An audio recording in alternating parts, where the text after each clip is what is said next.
भारत पाकिस्तान को आंखें दिखाते दिखाते ये भूल ही गया था कि उसकी सरहद पर एक और दुनिया की बड़ी ताकत भी मौजूद है जिसका नाम चीन है। यूं तो भारत के अपने तमाम पड़ोसियों से मुसलसल तनाज़ात चलते रहते हैं, कभी सरहदी, कभी आबी और कभी कोई और पाकिस्तान और चीन से उसकी कई जंगें भी हो चुकी हैं, लेकिन भारत के शर से उसके बाकी पड़ोसी कभी भी महफूज नहीं रहे। अभी हाल ही में नेपाल से भारत का सरहदी तनाज़ा हुआ जब उसने काला पानी के इलाके में एक सड़क का इफ्तिताह किया और बज़ाहिर ये कहा कि ये सड़क कैलाश कबाइल ज़ायरीन को मानसोरो तक पहुंचने में मदद देगी, लेकिन नेपाल का एतराज़ ये है कि ये इलाका मुतनाज़ है और यहाँ लाइन ऑफ कंट्रोल की खिलाफ वर्जी की गई है। अभी भारत इस तनाज़े में उलझा ही हुआ था और कोरोना पर काबू पाने के बाद दोनों मुल्कों के सेक्रेटरियों के दरमियान इस पर बातचीत चल ही रही थी कि अब एक और नया फितना खड़ा हो गया है और इस फितने का नाम लद्दाख के इलाके में चीनी फौजियों का दाखिल होना है।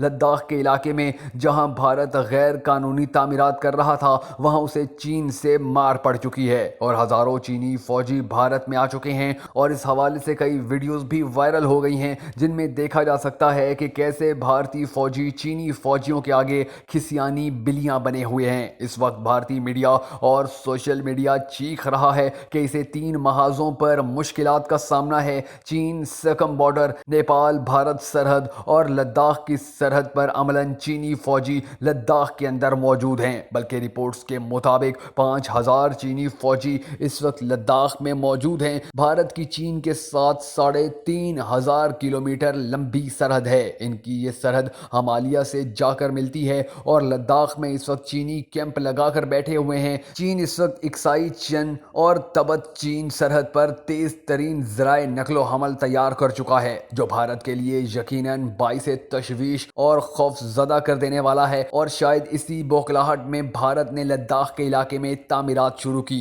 और चीन की जवाबी कार्रवाई के नतीजे में भारत ने अपना कई किलोमीटर का इलाका खो दिया। मज़े की बात यह है कि भारत सरकार इस सारे मंजरनामे में बिल्कुल खामोश है। ना वजीर आजम नरेंद्र मोदी को कुछ सूझ रहा है कि कुछ बोलें, ना उसके मशीर कौमी सलामती अजीत देवल के मुंह से कुछ निकला और बाकी रह गए chief of defence staff Bipin Rawat, तो उन्होंने मुसलहत पसंदी पर मबनी एक गोल मोल सा बयान दे दिया और कहा कि ये सब सरहदी तनाज़ात हैं और जल्द ही हल हो जाएंगी। जबकि भारत का मीडिया खौफ पर मबनी वावेला कर रहा है और कह रहा है कि उनके साथ हाथ हो चुका है। सैकड़ों किलोमीटर का इलाका भारत इस वक्त खो चुका है। दरअसल भारत खित्ते में वो मुल्क है जिसके हर पड़ोसी के साथ तनाज़ात चल रहे हैं। इसने खित्ते में जंग की एक मुस्तकिल सूरत हाल पैदा कर रखी है और असलहे की दौड़ में हिस्सा लिया हुआ है। भारत मुसलसल असला खरीद रहा है और उसके साथ जमा भी करता आ रहा है।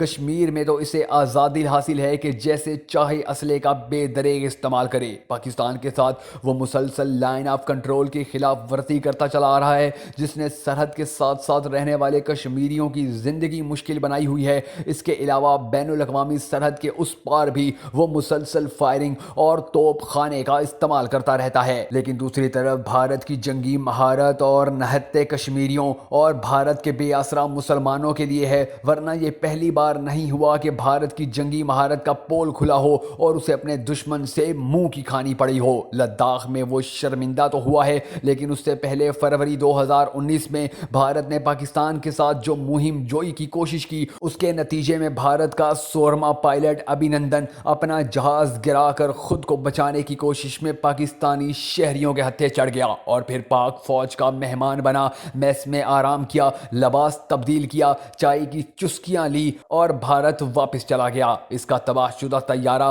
पाक फिजाया का एक कीमती सरमाया बन चुका है। भारत को अपनी मुहिम जोई पर जो हजीमत और शर्मिंदगी उठाना पड़ी, वो भारत की जंगी महारत का मुंह बोलता सबूत है और उसे ये भी बताने के लिए काफ़ी है कि जंगी सामान तो ज़रूरी है, लेकिन बंदूक के पीछे जो शख्स है उसकी बहादुरी और हाजिर दमागी भी इंतहाई अहम होती है। और महारत जो आज तक भारत नहीं दिखा पाया और हर तरफ से मुंह की खा रहा है, ना इससे अंदर के मामलात संभल रहे हैं और ना ही बाहर के। अभी तक भारत शहरियत के मुतनाज़े बिल को ही अपने मुसलमान आवाम से ना मनवा सका और ना ही कश्मीरियों के जज्बे हुर्रियत को कुचल सका है। भारत आज तक ना तो निक्सल बाड़ियों को चुप करा सका है और ना ही बैरूनी महाजों पर پر کوئی قابل ذکر کارنامہ کر سکا ہے، بلکہ پچھلے 2 سالوں میں اسے مسلسل شرمندگی کا سامنا ہے۔ ابھی لندن سے لے کر لداخ تک کی کہانی اسے سبق سکھانے کو کافی ہے۔ اس لیے بہتر ہوگا